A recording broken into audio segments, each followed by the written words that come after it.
1 second. You're on. Hello everyone, I'm Don Walker and I am Communications Director for Brevard County Emergency Management. I'm here today with Matt Wallace, our Director of Public Safety, and John Scott, who is our Interim Director of Brevard County Emergency Management. We just wanted to provide some updates on COVID-19, the county's response to it, and answer some of your questions that you might have on where we are countywide in terms of dealing with this pandemic. So I'm going to let Matt start it off with some general information and we'll go from there. Thank you all for joining us again today, and it's an honor and a pleasure to be with you. Thank you for joining in for this information session as we get out. As all of you all know, that the number of COVID cases that we've had positive have been increasing recently, and we wanted to, from an emergency operations standpoint and a public safety standpoint, just re-engage with the public to make sure that you know that it is absolutely on our radar. We are thinking about this, we are planning for it, and we're doing the things that we need to do to get ahead and plan for the future. So one of the things that, again, that I would briefly like to talk about is those cases get up. In Brevard County, we adhere to national and state guidelines and recommendations.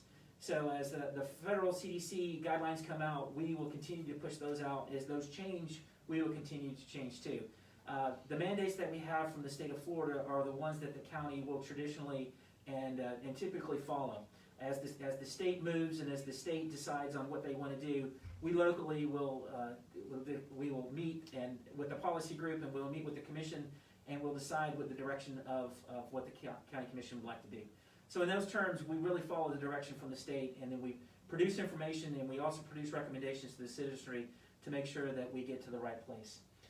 As the number of cases come up, I can just say right now, COVID is going to be with us. It is. Until we find a vaccine or a way to wipe the spread out, it is with us. So one of the biggest things that we can recommend is for our citizens to just have good situational awareness, to be aware of where you are in public, what you're doing, and how you interact with other folks. The wearing of a mask is highly recommended so you do not spread the disease to other folks. Social distancing, keeping that 6-foot distance between you and other people. And also having that situational awareness of if you are going into an establishment and there's a big crowd, making good personal decisions for yourself, whether you want to interact or get involved in those big crowds are the things that we really ask you to think about. We've said it many times, we trust our citizens to make right decisions for yourself, and we continue to do that today. The information has been out there since March. It hasn't changed. The wearing of masks, the social distancing, the large crowds, all those points that we like to emphasize to control the spread are the same. Again, we just ask you to have that situational awareness about that and make those good decisions for you and your family. And we're absolutely here to support and give you any information or anything that changes. We'll be one of the first to make sure that you have that. I'd like to turn it over to John Scott, our Eoc Director, to talk to you about what we're doing from an Eoc perspective and how we're staying ahead of this and other situations. So, John Scott. Thank you, sir. Hi, everyone. So we're doing a couple things here at the EOC. We've been activated. Today is day 112. We continue to work very diligently with our partners. We're sort of in 3 primary areas. The first is testing. We're working with partners throughout the county to facilitate testing. There is the testing site that's a partnership between us and the state. That's in Palm Bay. You can get to that site. It's no appointment necessary. You just have to have a photo ID and be over the age of 18. We're also working with our health department partners. You can call them to set up an appointment. They're testing at their Viera site Monday, Wednesday, Friday. We're also working with hospital partners. We're working with Parish in the North End and Health First in the center part of the county, Merritt Island, and you can call them and you can get tested that way, and we'll post that information, those phone numbers, in the chat feature of this. So that's the first area we're working on is testing and supporting that. The second area is we've had a very successful mission with our non-profit partners, our volunteer organizations, and our faith-based groups to do what we call a pop-up pantry. Those pantries aren't, they're meant to augment our existing food banks and food pantries. So we work with about, I think we're up to about a total of 17 different churches and faith-based groups and community groups to provide additional meals and food support to folks who might be having some challenges with food sustainability and stabilization. So that's going well. To date, we've actually provided over 1 million pounds of food through that, and that goes all the way back to March that we've been doing that operation. And then the third operation is PPE distribution. We're working with our first responders and our healthcare providers, both for long-term care facilities, hospitals, and other doctors' offices, to make sure that they have the PPE they need and that they can get access to those kinds of supplies. It slips a little. And the other thing I would just mention, and sort of to follow up with what Matt was saying, is, you know, as cases go up, we really need everyone to be responsible and assessing their risk when they're going out. You know, we've launched our Venturing Out campaign on social media, which I know Don's going to talk a little bit about. But really, when you're going out, you're assessing your risk. We're asking you to look at 4 areas, which is time, people, place, and space. So those factors really drive your COVID exposure. So if you are going to go out somewhere, think about how long you're going to be there. Think about, are you going to have the ability to social distance? You know, are you familiar with where these folks who you're hanging out with have been? Are they exposing themselves? Are they taking the appropriate risks? Those kinds of things matter. The more you're around high-risk environments, the likelier it is that you will pick up COVID. And again, masks. Masks matter. Masks don't just protect you, they are really for your neighbor, your loved ones, and your coworkers. The more we wear masks, the better we get back out to business. The more we protect the economy. So masks matter.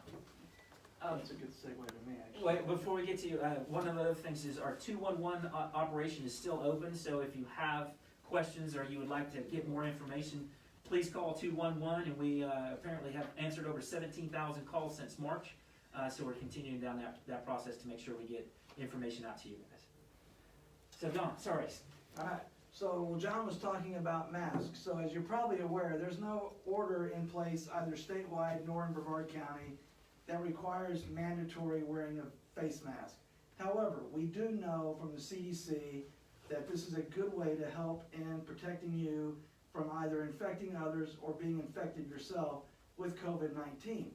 So earlier this week, in trying to figure out a good way to begin a campaign to get the message out there of the importance of wearing masks, I kicked off a program that I called, or a campaign that I called, Masked Crusaders. Kind of like based on the Cape Crusaders, Batman and Superman that fought crime.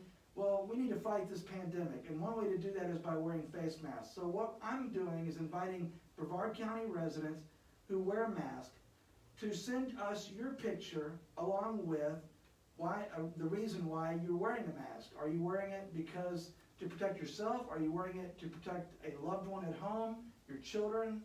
Are you wearing it to support small businesses in the area? Or are you wearing it because simply we're all in this together and it's the right thing to do?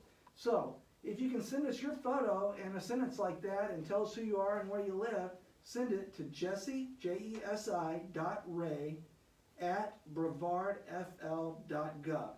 We'd love to include you as part of our campaign. We'll post your photos and your reasons for wearing a mask on our social media pages, which is at Brevard EOC on Twitter and at Brevard County Emergency Management on Facebook.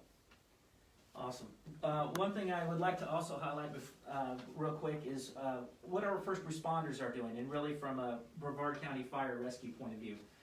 We have seen an increased number of calls. Your paramedics and your EMTs are still responding to calls, and we'll make sure that we are taking care of you.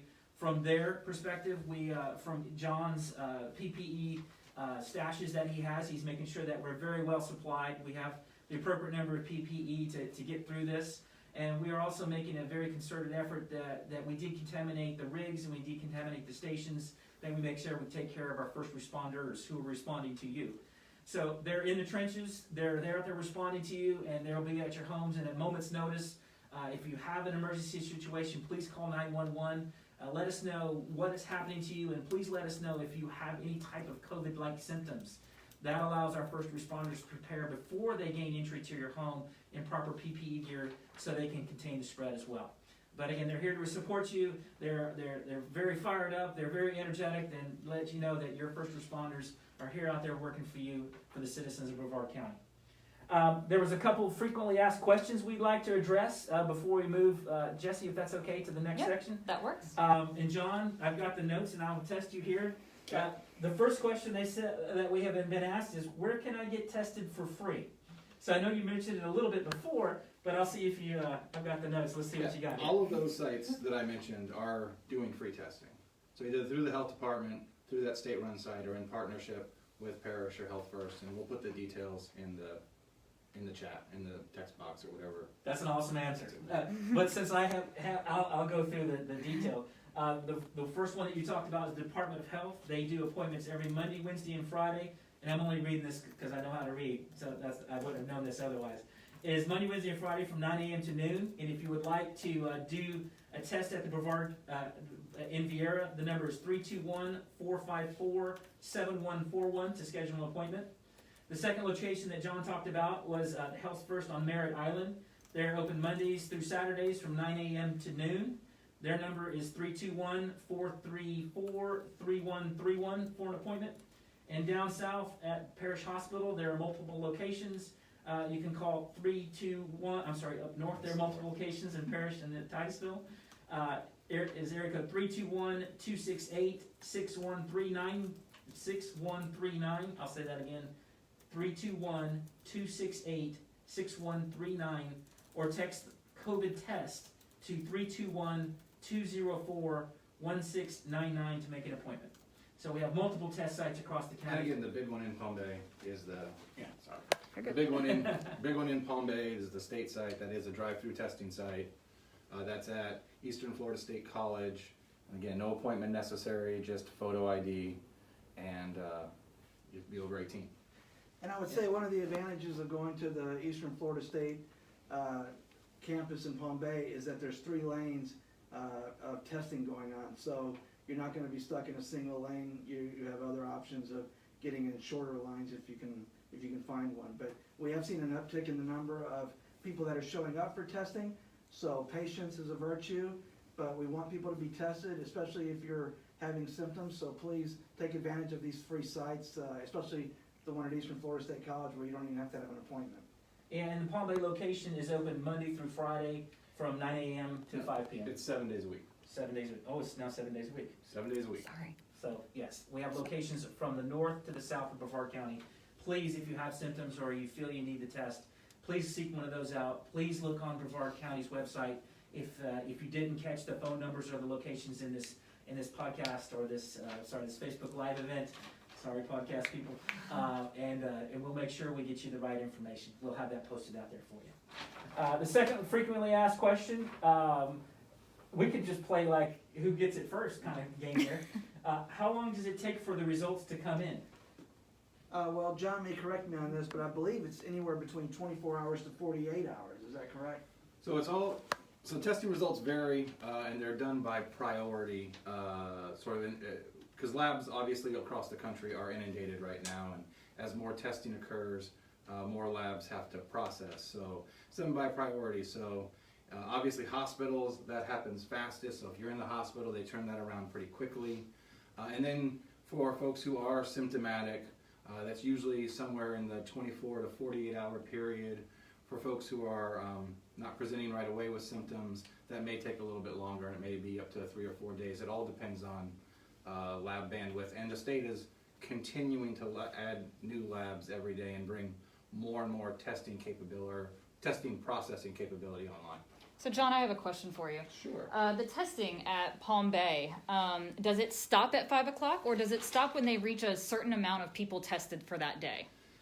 So early there was a limit in the number of tests they could do, but given the increase in volume and and a good strong partnership with the state, we've been able to expand that. So I think yesterday they tested in the neighborhood of 680 people, maybe a little more, maybe a little less. So if you're in line, they will test until, so it doesn't mean it's a hard stop at 5. If you're in line, they're obviously going to process you through. But we do have limited staff out there with, in the hot sun all day, so that's sort of why the 9 to 5 restriction, just to give some folks some rest. But no one's going to be turned away if you're there in the operating hours. Thank you.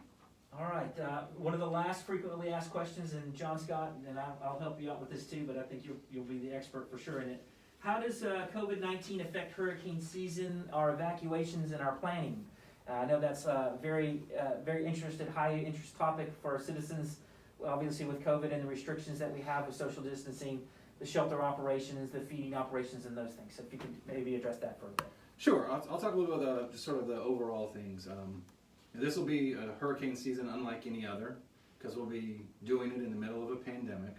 And while COVID is certainly very scary and has some real implications for folks, it doesn't also negate the fact that we still live in an area that's vulnerable to storm surge. We still live in an area that's vulnerable to high winds, so we still have to take all the protective actions we normally would. So we're still going to evacuate folks. We're still going to get them out of harm's way, and if you don't have a better option, we'll provide sheltering for that. And we'll take some steps to make sure we're protecting people as much as we can. So we're going to be implementing social distancing at all of our shelters. So that means we'll probably end up opening up more shelters than we usually do for whatever the threat is. So we'll continue to expand those things. We'll have face masks and appropriate PPE for everyone there, both workers and shelter clients. We'll be taking temperature checks. We'll have increased medical staffing. So we're going to do our very best to make sure we're protecting everyone from COVID and hurricanes simultaneously. And then we're doing that here at the EOC. I mean, we'll be spacing people out. We'll be doing those same kinds of protective measures that we're doing in shelters for our responders here at the Emergency Operations Center. Those are sort of the big areas, and we may also be doing stuff a little bit earlier than we normally would. So I've got something to add to that. So, one of the things that's important right now, though, is as you prepare for hurricane season, which kicked off June 1st, but as you prepare for a potential hurricane, that you factor COVID-19 into your preparation plans. That includes, where you would go if you had to evacuate. Do you feel safe evacuating to a county shelter? Or is there a loved one you can go with that lives in a, safe, sound structure on the mainland that you can go stay with until that event is over? Factor it into your preparations in terms of supplies, hand sanitizers, any kind of PPE that you can have access to that you could take with you if you had to go to a shelter or somewhere else. But the main thing is, don't wait until there's a hurricane or we're in the cone of uncertainty. Be prepared now. So as you stockpile water and things like that to get ready for hurricane season, remember to factor COVID-19 into those plans. And I think the biggest recap is that we are planning for hurricane season right now. The staff here at the Emergency Operations Center is looking ahead. They briefed me and the county manager, and we've talked to the county commissioners about what that plan is and the details of that.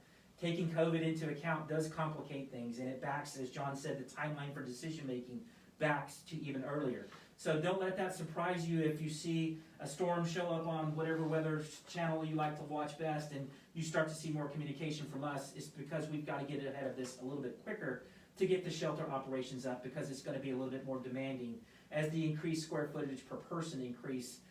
One of the things also we're going to emphasize is the family groupings. As you come to a shelter in a family group, we'll make sure you stay together and keep you in those tight locations so we can limit those exposures as well.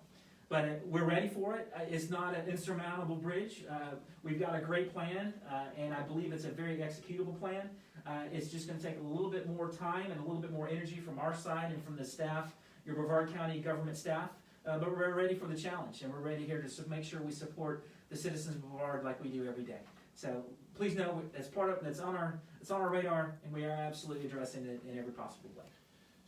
So with that, Jesse, if there's any questions or however you'd like to take us from here. I do have one more concerning swimming in pools and at the beach. Dawn, I know that you just recently did an interview about this. Would you mind kind of going into details about the safety and concerns around swimming? Yeah, so I mean, it boils down to, again, personal responsibility, because there are no case studies in place that indicates that water spreads coronavirus. But if you're in a pool with 20 other people and you're not able to social distance, you are risking contracting COVID-19. When you're at a pool and you're sitting on a deck chair or you're using the hand railing to get in and out of the pool, those are all things that could be susceptible as far as transmitting that disease. So, hand sanitizers, disinfectants, and whether you feel comfortable in those situations. As far as the beach goes, again, social distancing, avoiding mass gatherings, those are the main things. Just continue to keep those CDC recommendations in mind, at the forefront of what you're thinking when you're planning on how you're going to go about these activities. Just make sure that you're able to social distance and keep those spaces between you and others. Okay, beautiful. I think the last point of that is, worry about the things that you can control and be concerned with the things that you can affect. The things you can affect is wearing a mask, watching social distancing, avoiding those large crowds. Those are the things that you can do, and I think those are the things that you should concentrate on and make those appropriate decisions for you and your family to make sure that we all stay safe. And I do have one more question. People are asking about contact tracing. Is contact tracing happening in Brevard County? And do we have any more details on it? John? Sure. So that is, yes, the short answer is contact tracing is happening, and that is a function and a responsibility for the Department of Health and their folks in epidemiology. I know they brought in additional folks because our case numbers have continued to increase so that we can do that contact tracing as quickly and effectively as possible. So yes, it's happening, and it's an ongoing thing, and it's been happening this entire time. Okay, thank you so much. Thank you, gentlemen. That's all that I have for you. Thank you, everybody, for tuning in, and you all have a great day. Anything else? Just be safe, Brevard County, and please let us know. Call 211 if you need any information. Visit our websites if you need anything, and we'll continue to engage as best we can. Wear a face mask.